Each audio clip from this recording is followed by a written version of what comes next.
Alright, so this is compound transformations. It is the last set of transformations in this unit. There's not really anything new in this, but it is going to put a couple of the different transformations we've done together. So you're going to use translations, which are slides, rotations, which are turns, reflections, which are flips, and dilations, which are expansions and contractions. And you're going to put two or more of them together. So, a compound transformation puts two or more transformations together, exactly like I just said. You can use, the important part is that you're going to use the image of the first to complete the second one. So whatever you're going to start with your original, you're going to do a transformation, like let's say we do a slide here. So if I do a slide with this figure, it takes, and it's going to slide over, and then you're going to use that to reflect it. So we start with this right here, we slid it down, and then we reflected that image across the y-axis, and it would flip up like this. So this would be your original, this would be your image, and this would be your second image. So if this was Optimus, this would be Optimus, Optimus Prime, and Optimus Double Prime will be up here, and that would be the final answer you were looking for after doing whatever the translation and reflection happened to be. So I'll give you a couple seconds to copy that down.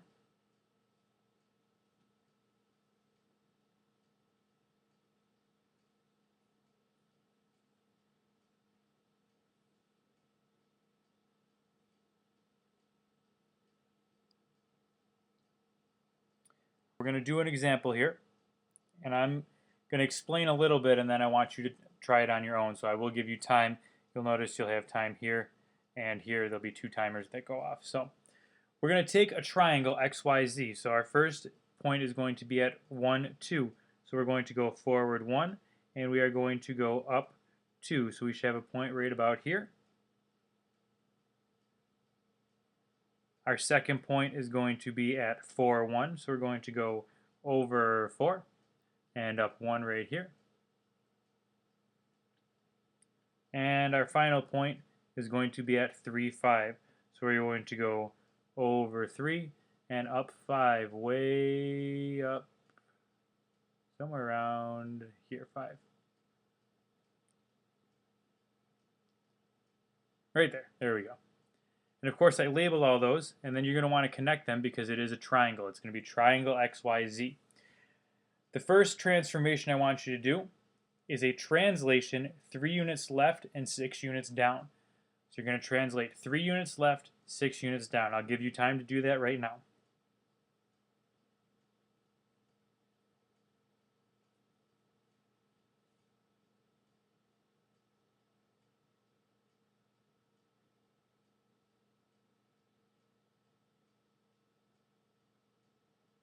Alright, so this first transformation is going to be 3 units left and 6 units down. So you're going to take your first point, which is X, and you're going to move, you're going to move 3 units left, so you're going to go over 3, and you are going to go down 6, so it's going to end up way down here. Same thing, you're going to go 3 units and 6 units down. And then you're going to take Z and do the exact same thing. You're going to go 3 units left and 6 units down to right here. And of course I labeled X, I labeled Y, and I labeled Z. And now I labeled X prime, Y prime, and Z prime. We're going to go ahead and get the coordinates of those. So looking at X, X is at -2, -4. So we want to go ahead and write that down. That we have X prime at -2, -4. Y prime right here is at -1, -5. Sorry, +1, +1, -5. And Z prime right here is at 0. We didn't go left or right at all. We just went down 1, so 0, -1. So that was the first one. We can go ahead and connect those up because that is a triangle as well. And you'll notice that they're exactly the same. They didn't turn or anything like that. They're in the same orientation, right? The next thing we want to do is whatever the second transformation. In this case, our second transformation is going to be a reflection across the x-axis. So we want to go ahead and flip across the x-axis.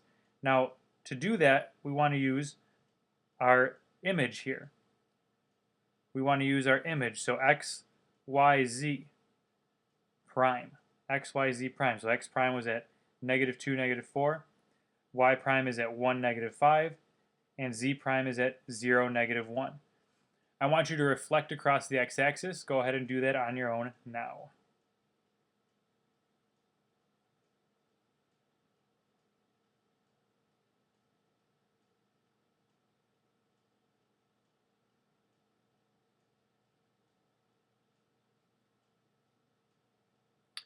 All right, so to do a reflection across the x-axis, you're going to count how many spaces it is from x up to the axis. So we're going to count up 1, 2, 3, 4 spaces, and then we're going to count 1, 2, 3, 4 spaces again, and that's how we got x double prime where it is. Y double prime is going to be the same thing. You're going to start down here at y prime, and you're going to go up 1, 2, 3, 4, 5, and then go up another 1, 2, 3, 4, and 5. So we should be right here. Look at that, almost like I planned it. And the last one, Z is probably the easiest because you're right here, and you only have to go up one space, so you go up one more space, and Z prime should be right here. Okay, again, we're going to want the image of those coordinates because most compound transformations, they're going to ask you for the coordinates of the final picture. So we need to get coordinates for x double prime, y double prime, and z double prime.